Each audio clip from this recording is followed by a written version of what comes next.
Magandang buhay ka, Master. Salamat sa patuloy na pagsusubaybay ng ating kabanata. Ang iyong pag-subscribe sa ating channel ay magiging kaaya-aya. Kabanata 2751, edited by Hater, typo errors ahead. Easy ready talaga ang init ng ulo. Kahit na napakaganda niya, mayroon siyang masamang ugali. Tulad ng isang rosas na may tinap. Binigyan ko lang siya ng ilang mga paalala, at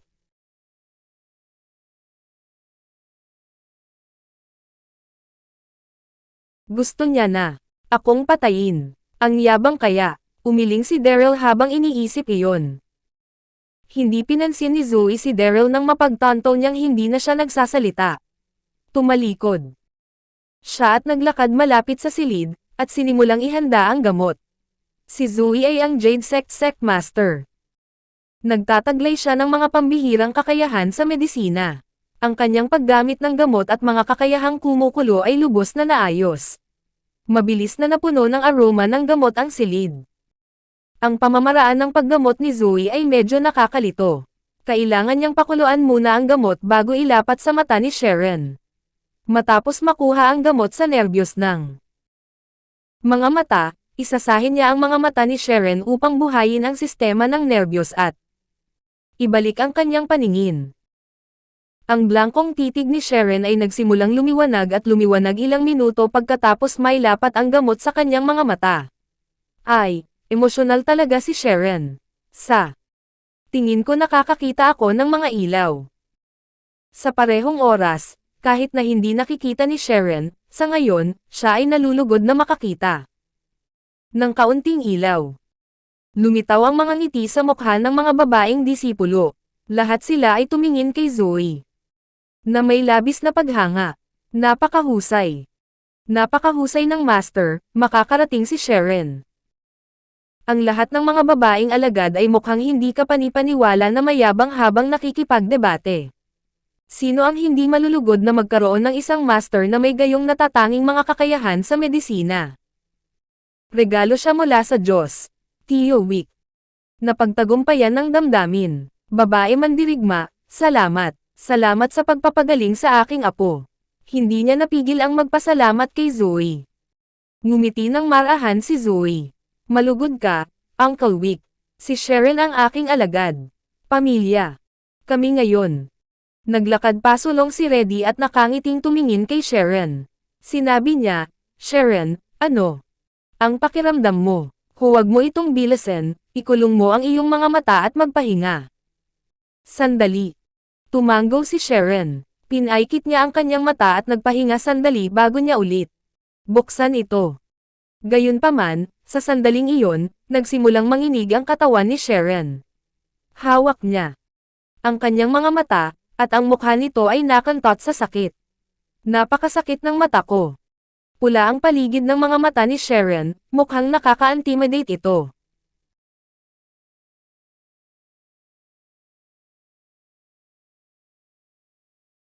Sharon. Nagpanik si Uncle Wick. Niyakap niya ng mahigpit si Sharon, ngunit hindi tumitigil sa pagiling si Sharon na para bang hindi siya maririnig.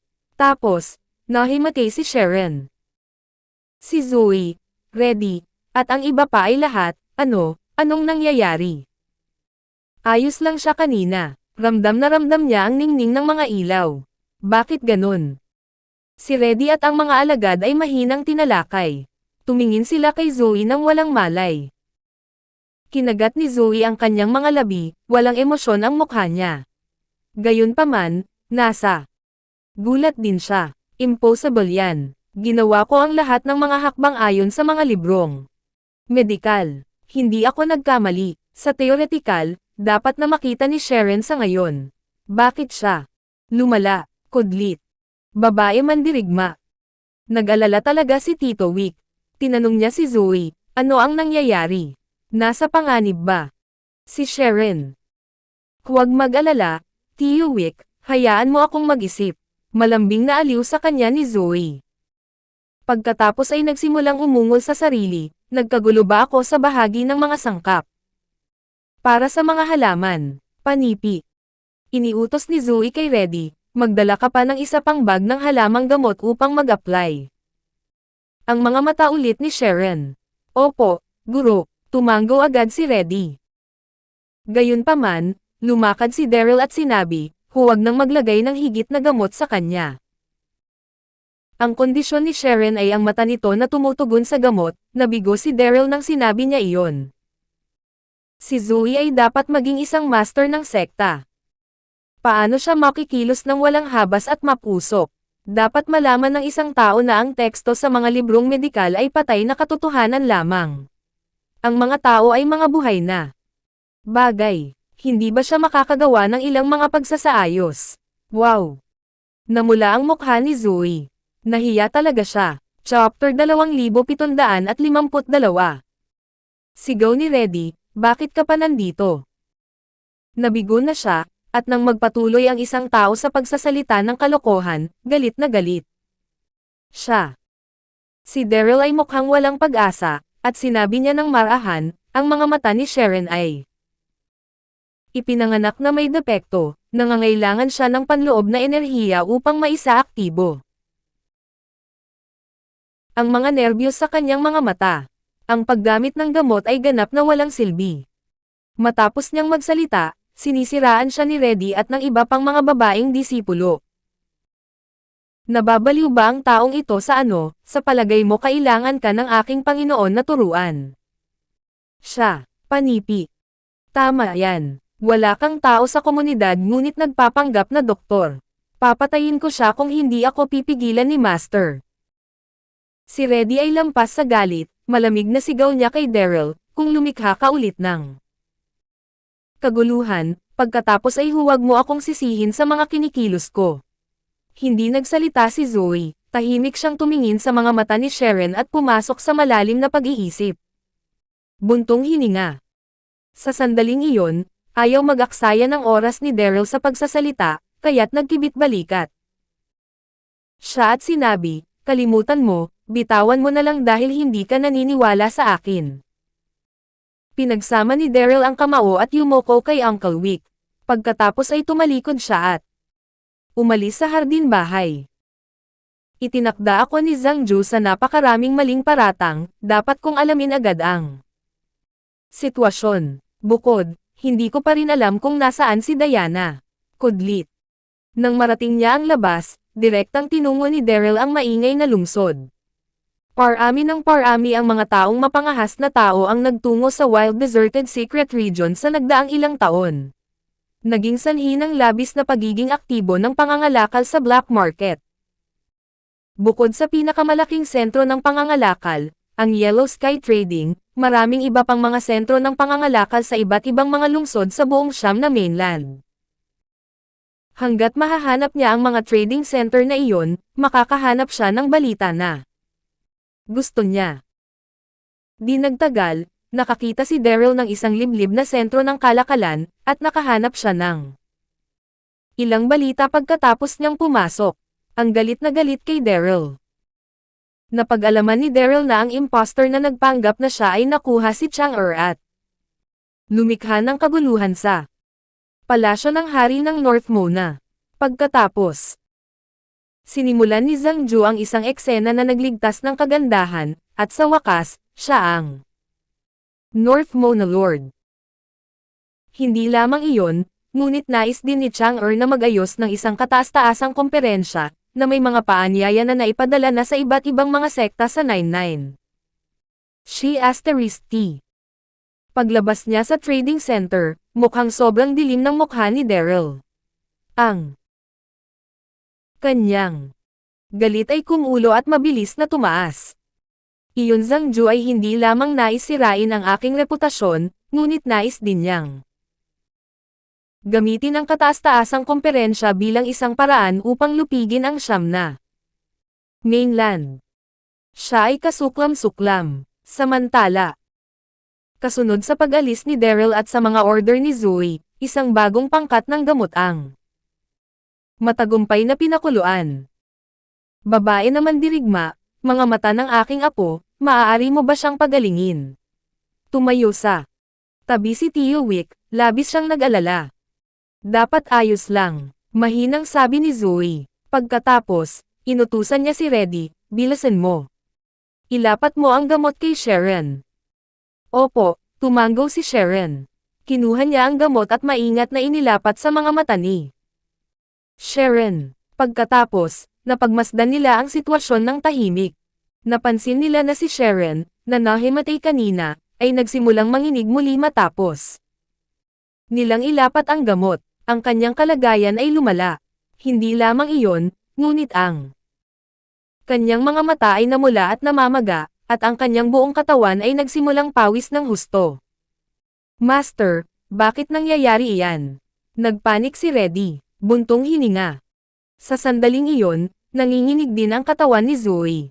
Nang umalis ang tao, sinabi niya na ang kondisyon ni Sharon ay hindi dapat tretuhin ng mga gamot. Kung hindi man, magiging mas malala ang kanyang kalagayan, mula sa tama. Ngunit ang background ng lalaking iyon ay hindi alam, sino ang nakakaalam kung nagsasalita. Lang siya ng kalokohan, kudlit.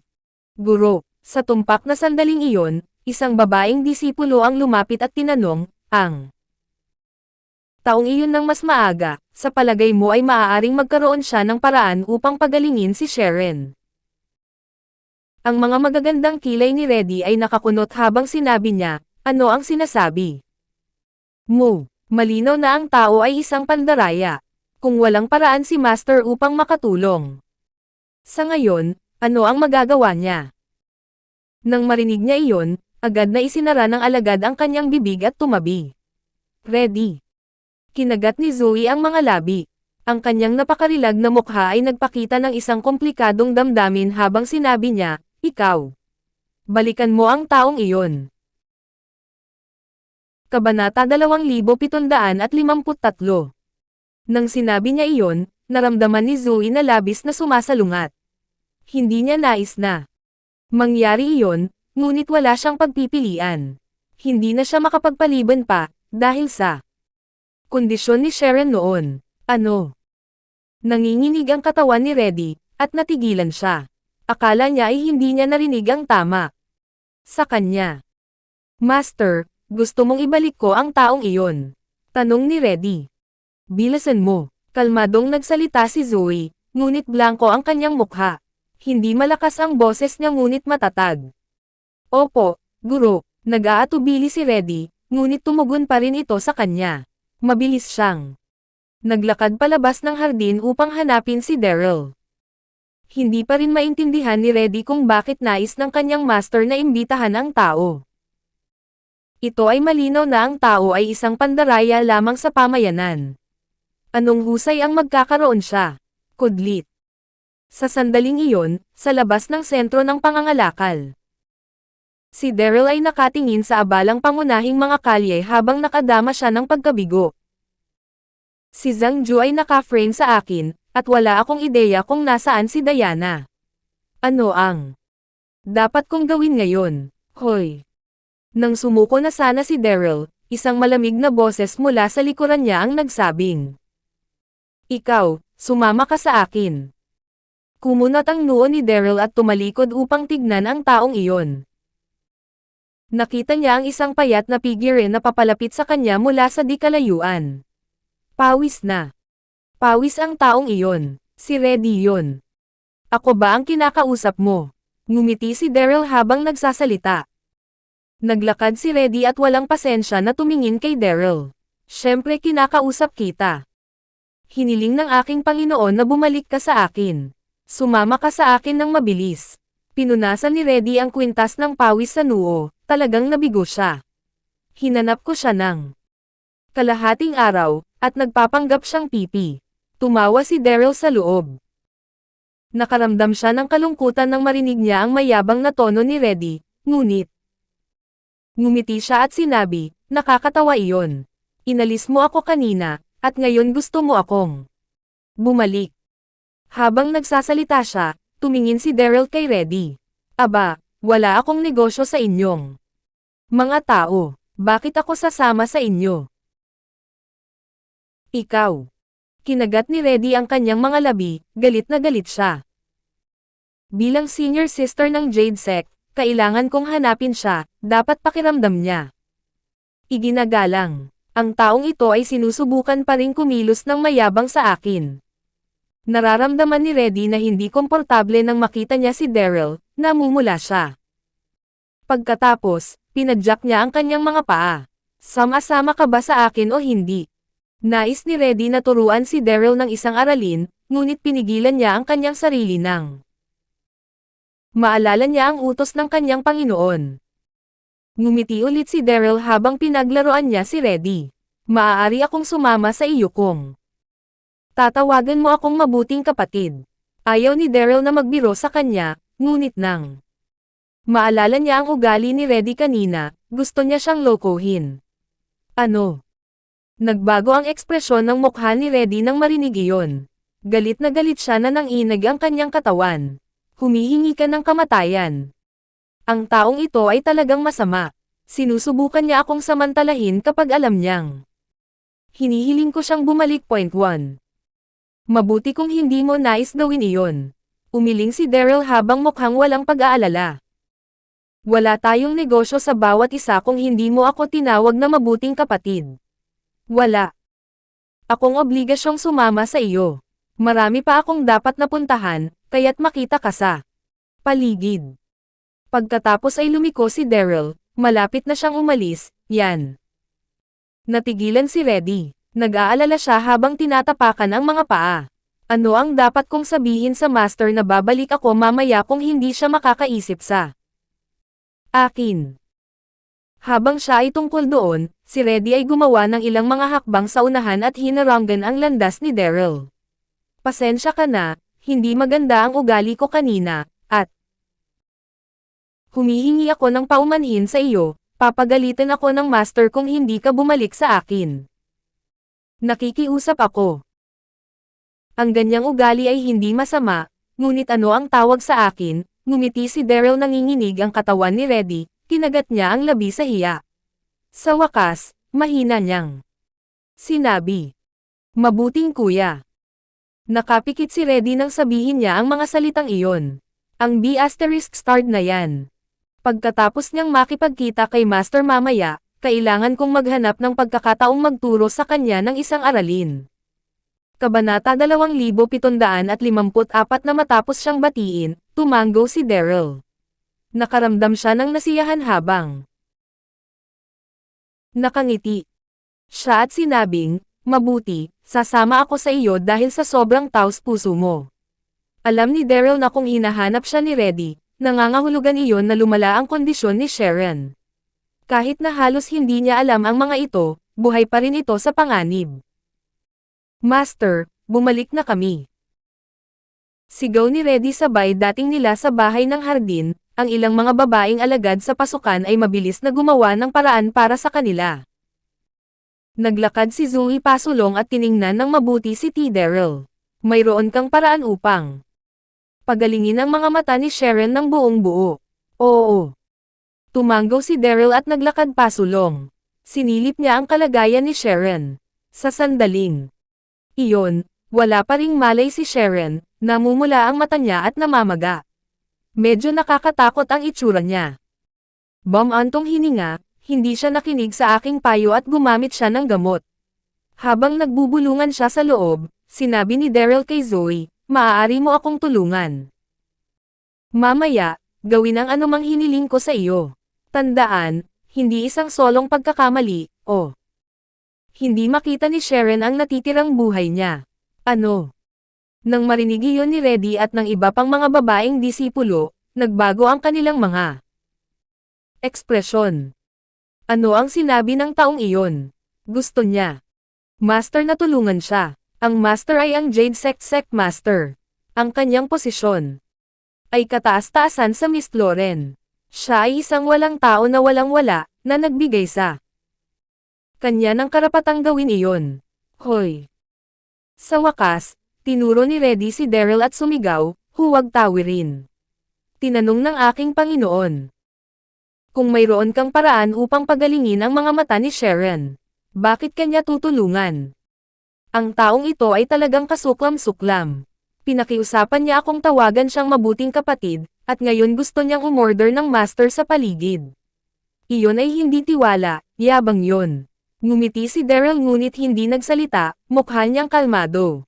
Medyo nagalit si Zoe. Gayunpaman, siya ay ang Jade Sect Master, kaya't kumalma siya ng napakabilis. Tumingin siya kay Daryl at sinabing, maaari kitang tulungan, ngunit kailangan kong malaman ng maaga kung paano mo planuhin na pagalingin ang mga mata ni Sharon. Buntong hininga. Huminga ng malalim si Daryl habang nakaturo sa mga mata ni Sharon. Simple lang.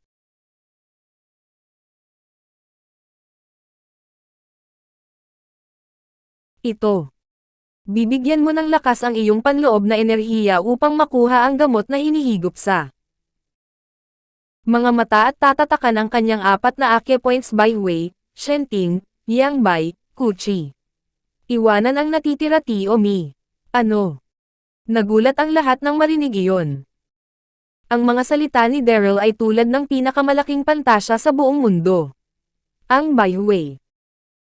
Acupoint ay isang buhay na acupoint sa isang ulo, magiging nagbabanta sa buhay kung tatatakan. Wala ka bang alam? Sigaw ni Reddy, kapag naselyuhan ang Bai Wei acupoint, mabubuhay pa kaya si Sharon? Sa tingin ko namumula ka lang, wala ka talagang alam. Ang magagandang alis ni Zoe ay kumunot ng mahigpit at tumingin siya kay Daryl at sinabi.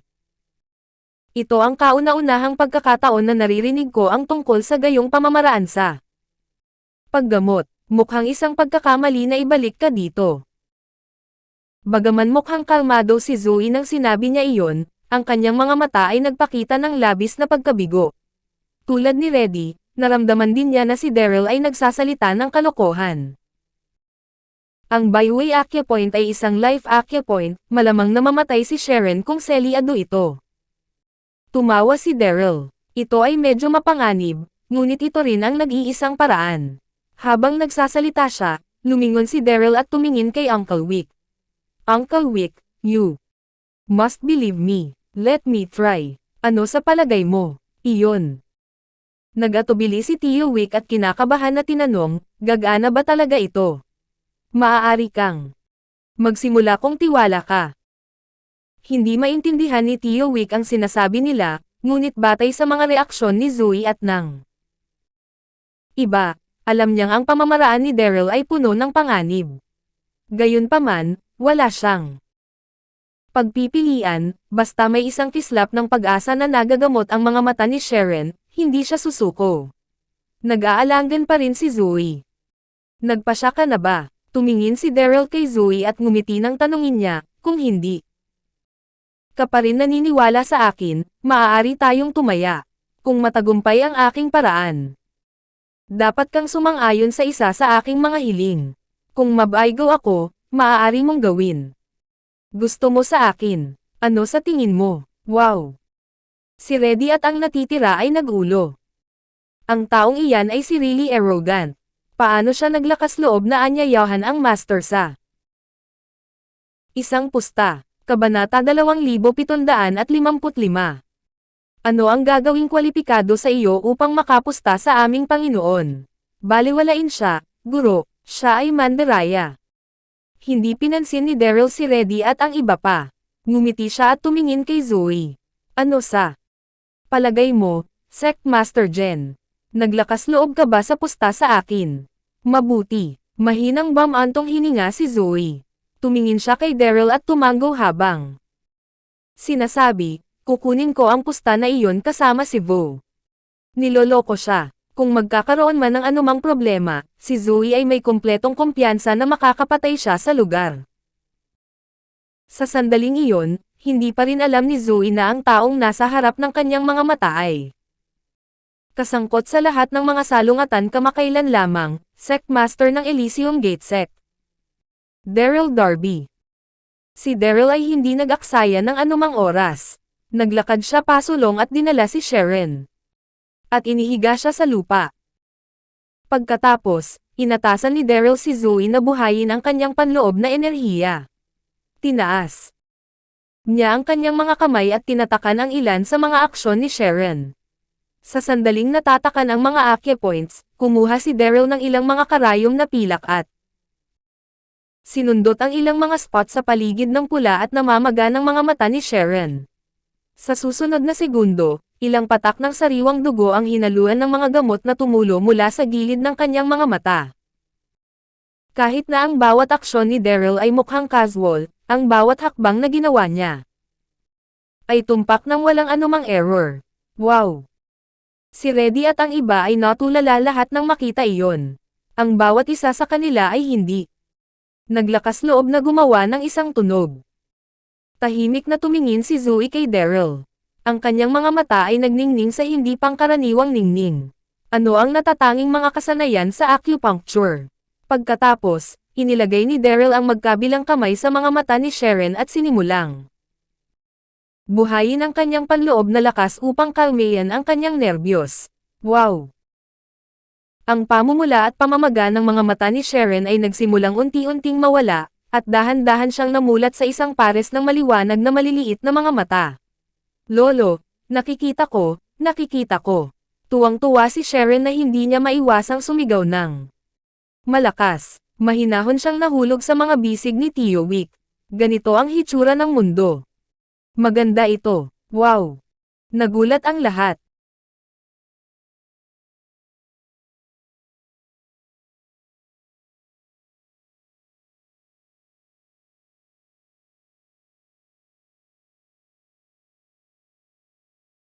Ang mga mata ni Sharon ay gumaling nang hindi gumagamit ng anumang gamot, na kung saan ay hindi ka panipaniwala. Walang maniniwala dito kung hindi nila ito nakita sa kanilang sariling mga mata.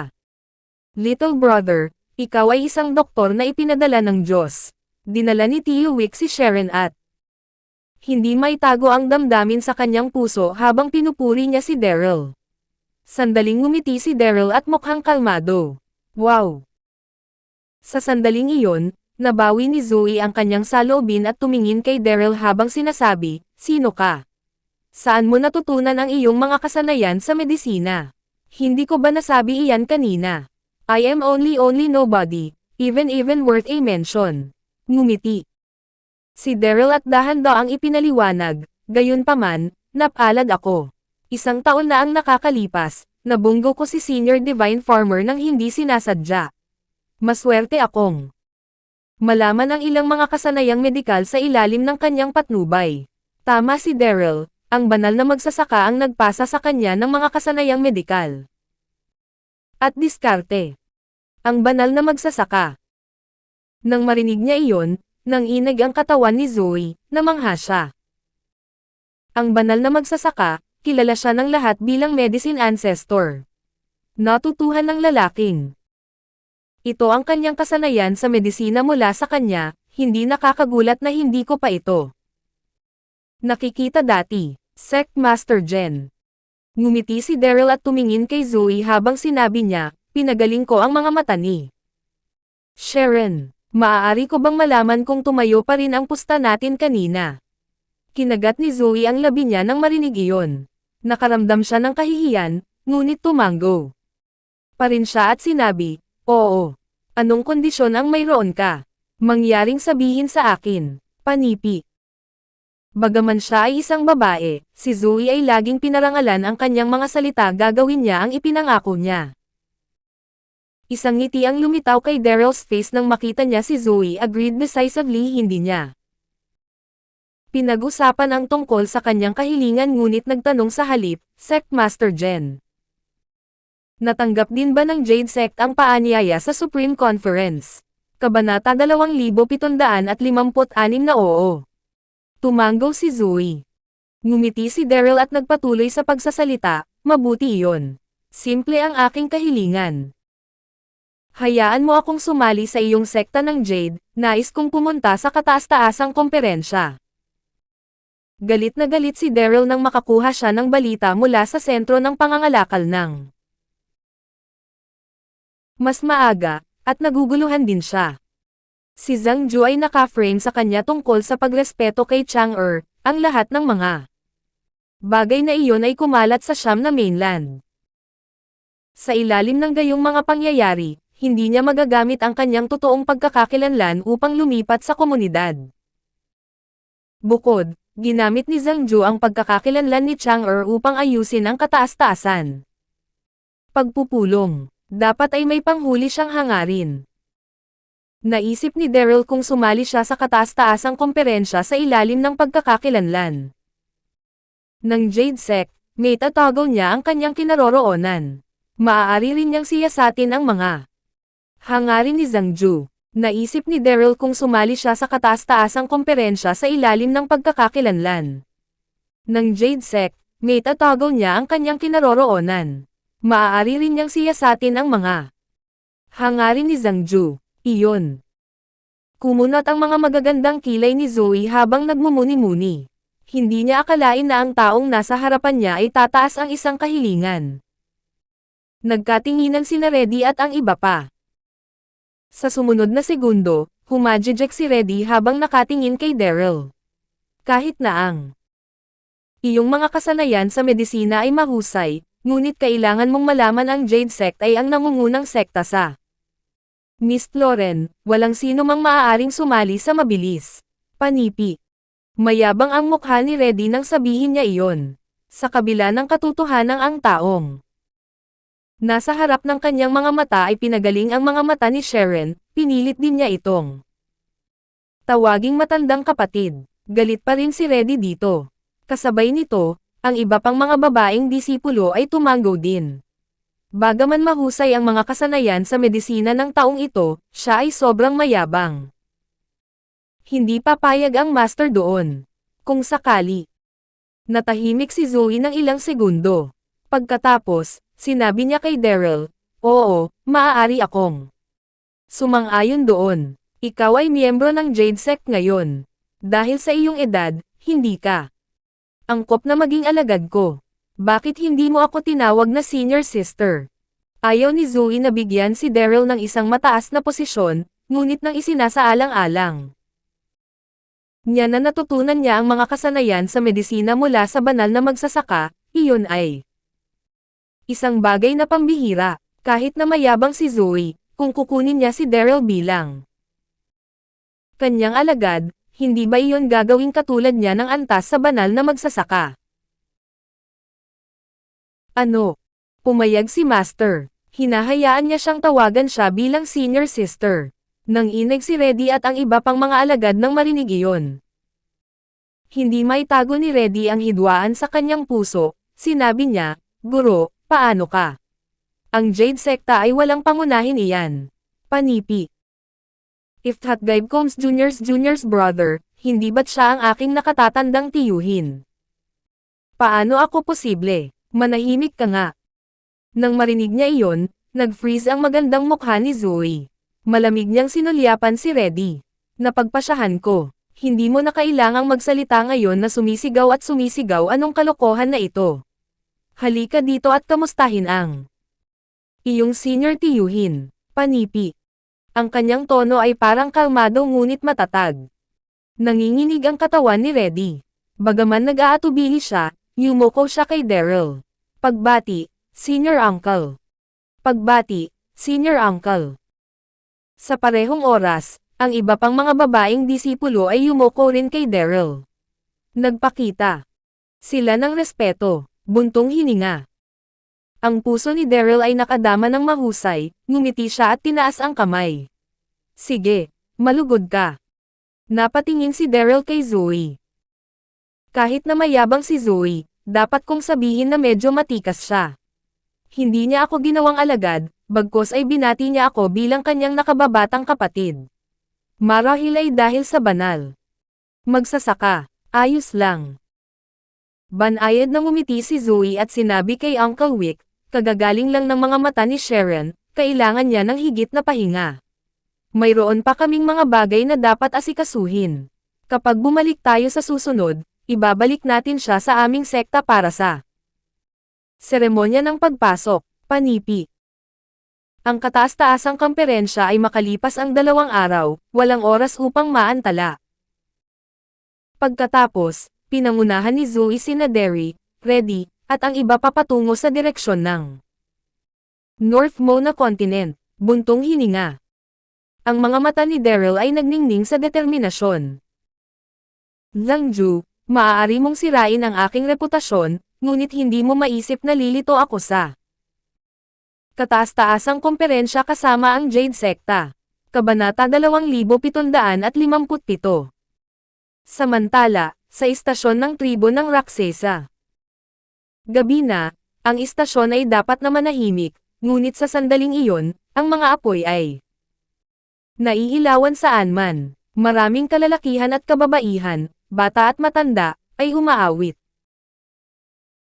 at sumasayaw. Ang lugar na iyon ay maligaya at maligaya. Hindi lamang iyon, maraming sundalo ng Raksesa ang sumali sa pagdiriwang din. Iyon ay isang mahalagang pagdiriwang sa Raksesa Tribe The Beasts Festival. Ito ay isang makabuluhang pagdiriwang sa tribo. Ilang libong taon na ang nakalilipas, ang tribo ng Raksesa ay ipinatapon sa wild deserted secret region. Nakaharap nila ang kakilakilabot na kapaligiran at ang kaguluhan ng mga ligaw na hayop. Ang tribo ng Raksesa ay labis na naghirap. Kalaunan, ang tribo ng Raksesa ay patuloy na inatake ng mga ligaw na hayop. Nagtulungan ang mga tribo at talunin ang mga ligaw na hayop.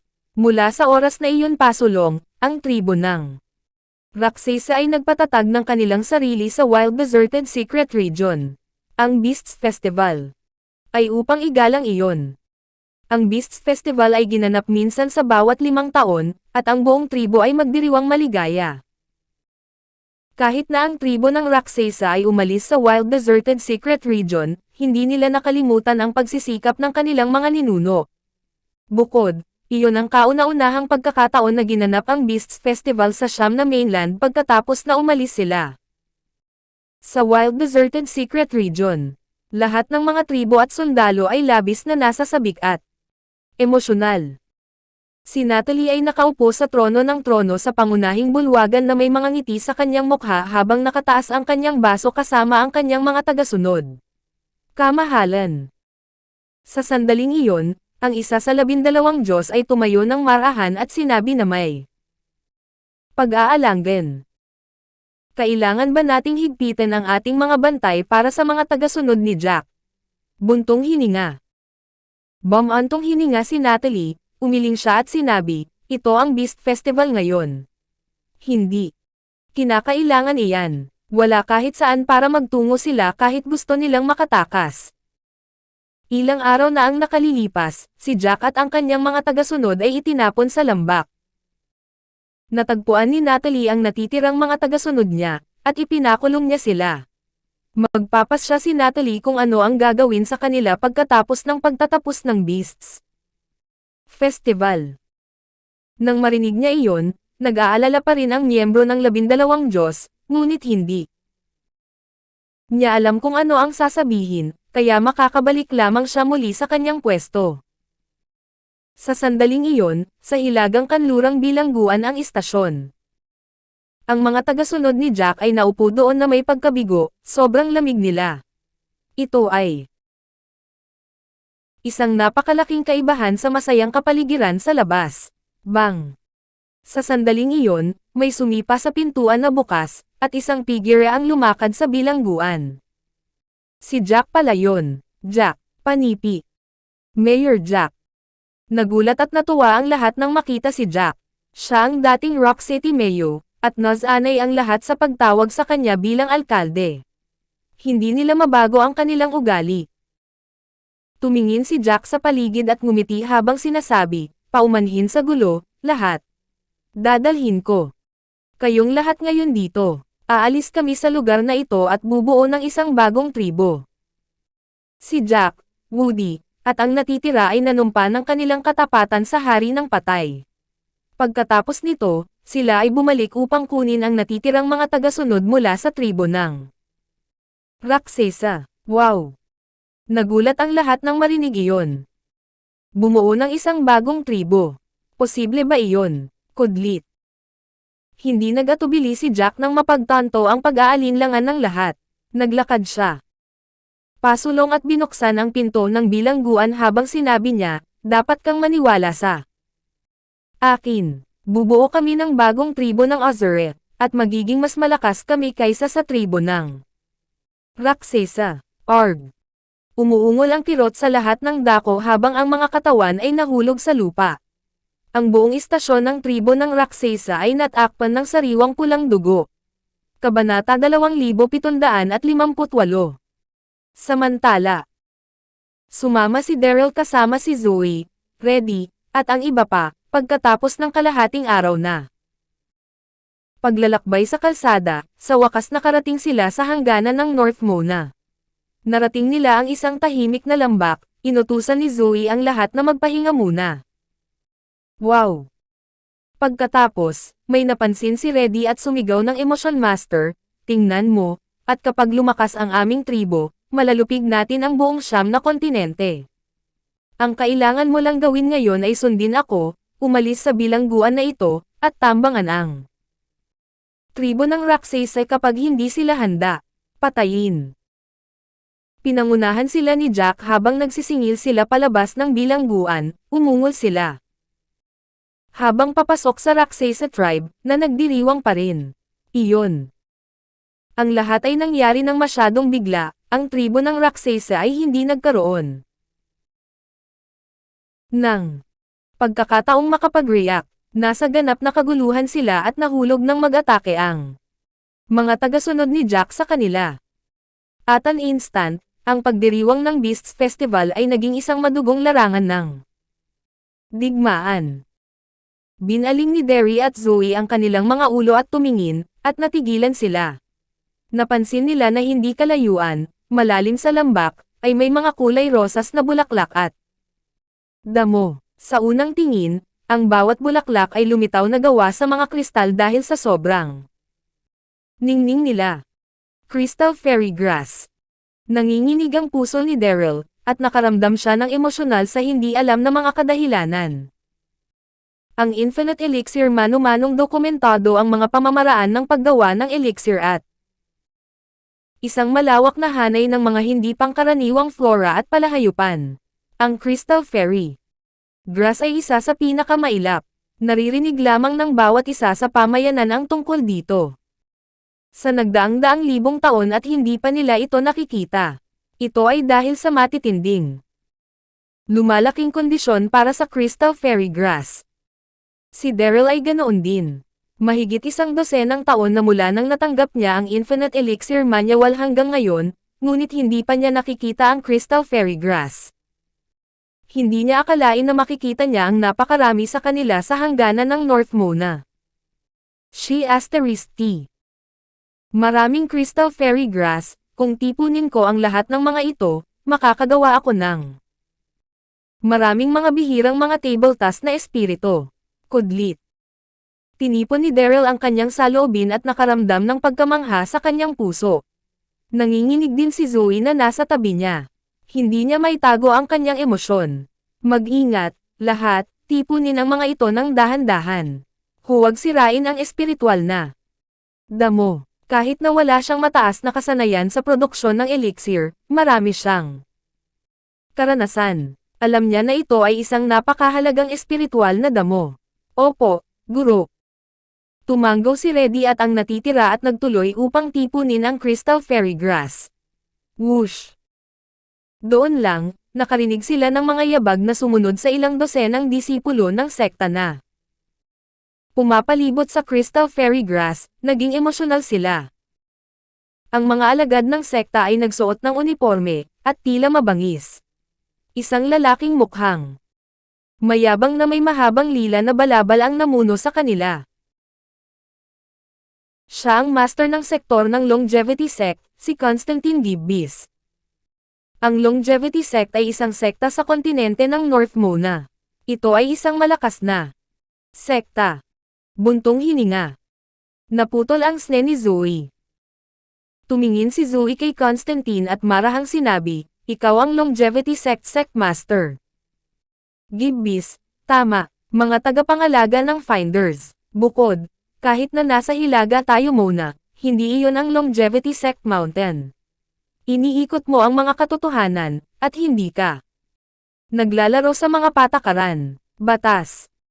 Tumawa si Constantine habang pinagmamasdan niya si Zoe. Ito ay panuntunang ginawa ng tao. Kung sa palagay mo ay binubuli kita, Sect Master Jen, bakit wala kaming laban? Ang Crystal Fairy Grass ay dapat mapabilang sa nagwagi. Ano sa palagay mo? Mukha namang nakakahiya ang mga mata ni Constantine nang sabihin iyon. Mabuti. Si Daryl, Zoe, at iba pa ay hindi nag-iingat na kumunot ng kanilang mga mata nang makita nila.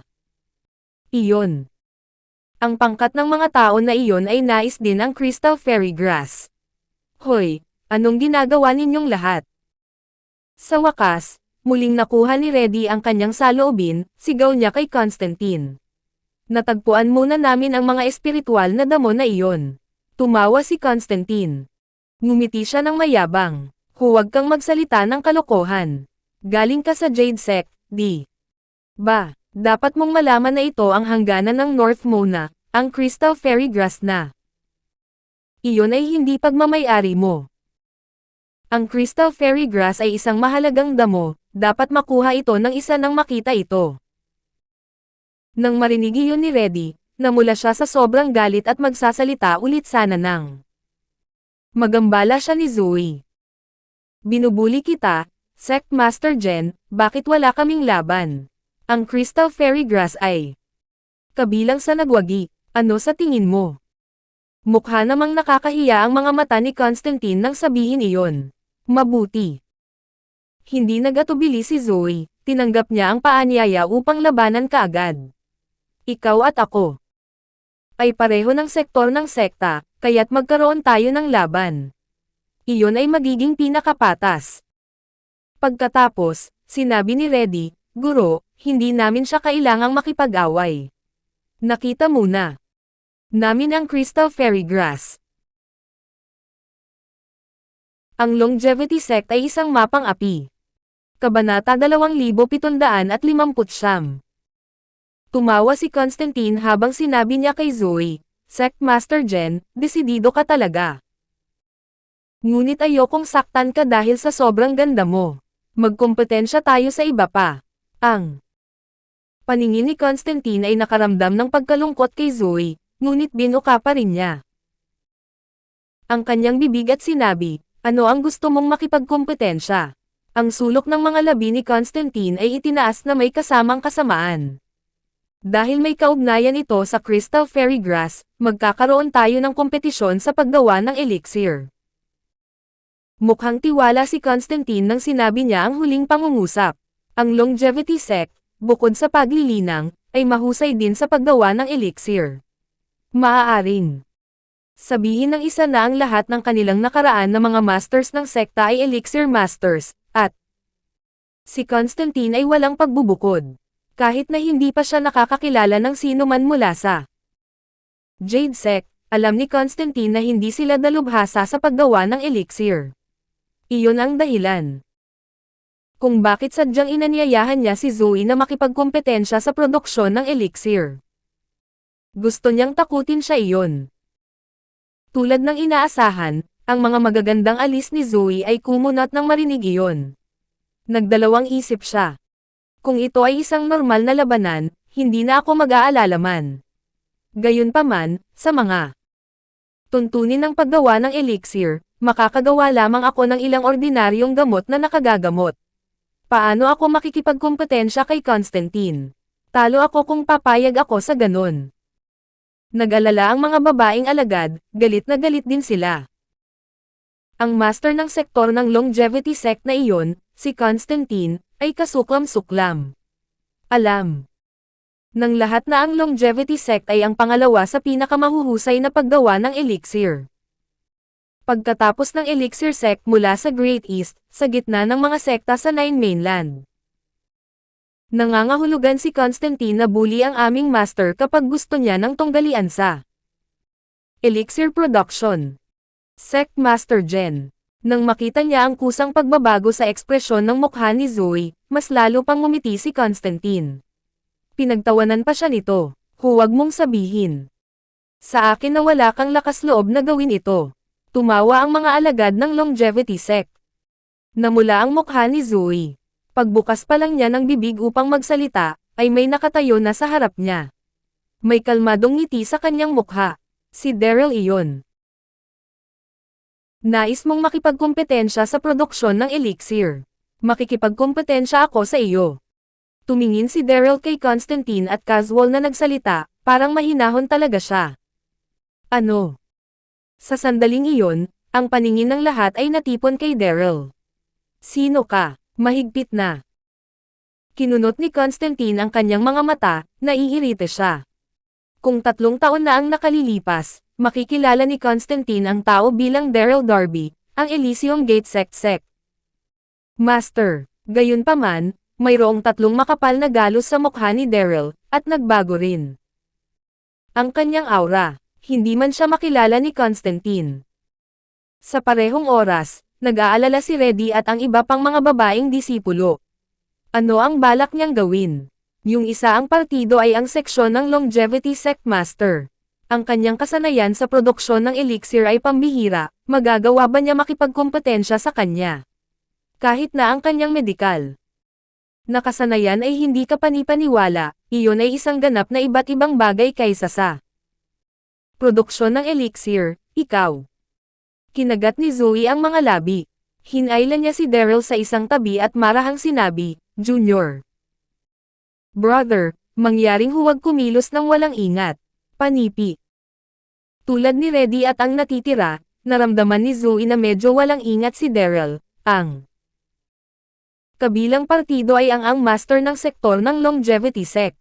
Karaniwan ang mga tao sa pamayanan ay hindi nakakalaban sa kanya. Ngumiti si Daryl at sinabihan si Zoe na huwag mag-alala, trust me, senior sister. Buntong hininga. Nang makita niya ang kumpiyansa sa mukha ni Daryl, kumalma si Zoe sa hindi kilalang dahilan. Sa susunod na segundo, tumingin si Zoe kay Constantine. Sect Master Gibbis, ito ay ang aking kapatid na lalaki. Hahayaan ko siya makipagkompetensya sa iyo. Ano?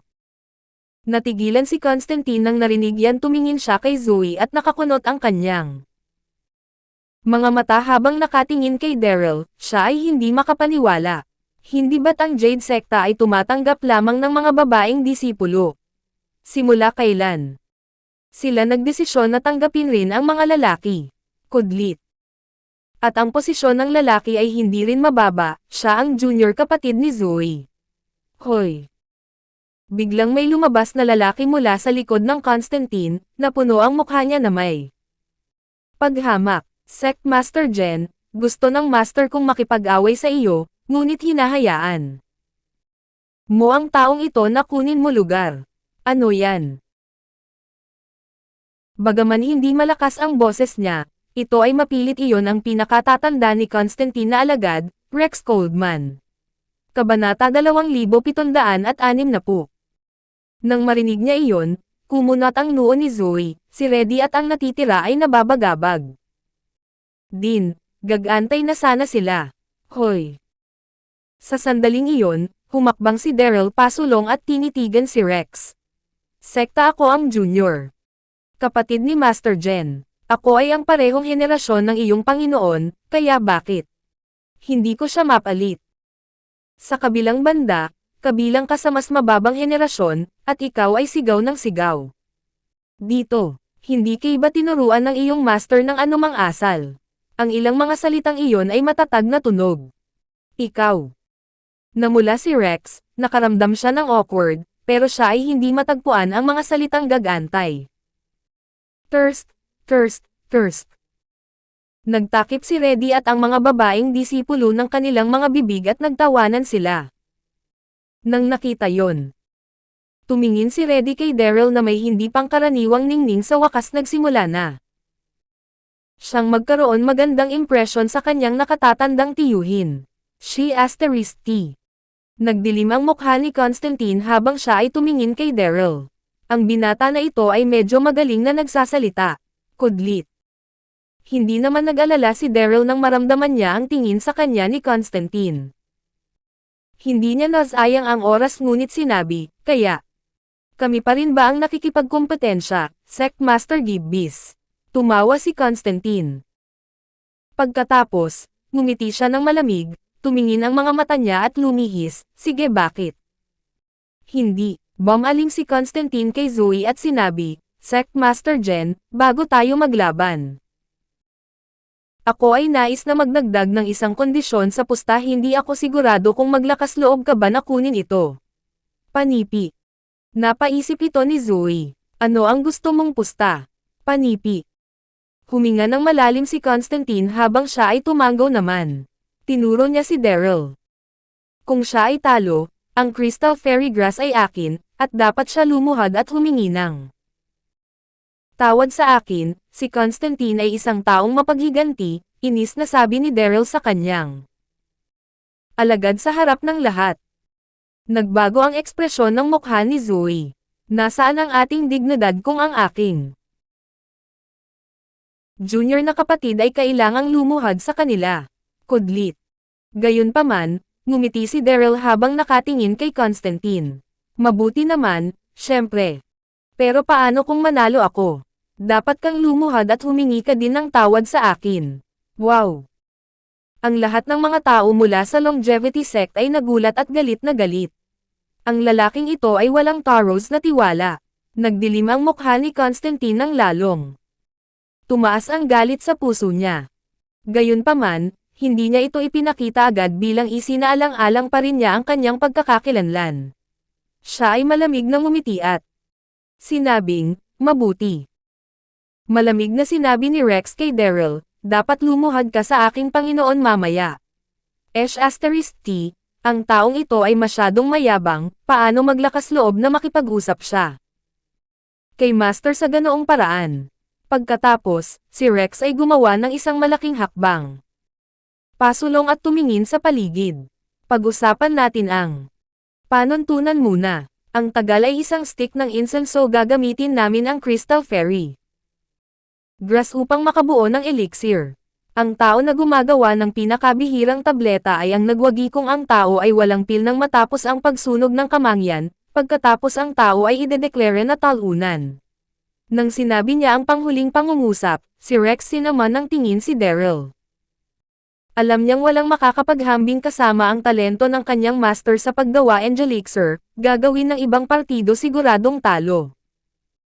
Naglakad pasulong si Constantine. Kinuha niya ang isang maliit na kaldero na ginamit para sa elixir, pagkatapos ay nagtipon siya ng dalawa na nagmumula ang Crystal Fairy Grass, nakuha niya ang ilang iba pang mga sangkap mula sa kanyang katawan, at inilagay ang lahat sa maliit kaldero.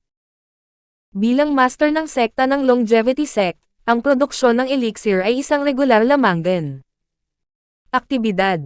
Tulad nito, mayroon si Constantine at palaging nagdadala ng isang maliit na kaldero para sa produksyon ng elixir kasama niya. Di nagtagal, pinaghalo ni Constantine ang lahating sangkap sa palayok. Nagsimula na siya sindihan ang apoy para sa serbesa, lahat ng bagay ay nagsimula ng maayos. Wow! Nang makita nila iyon, lahat ng longevity ang mga alagad ng sekta ay labis na nasasabik, nakangiti silang lahat.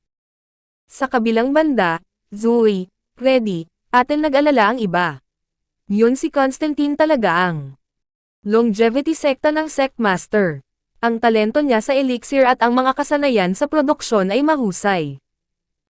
Ang lahat ay tumingin kaya casual at natural. Sa sandaling iyon, binigyan ito ni Daryl at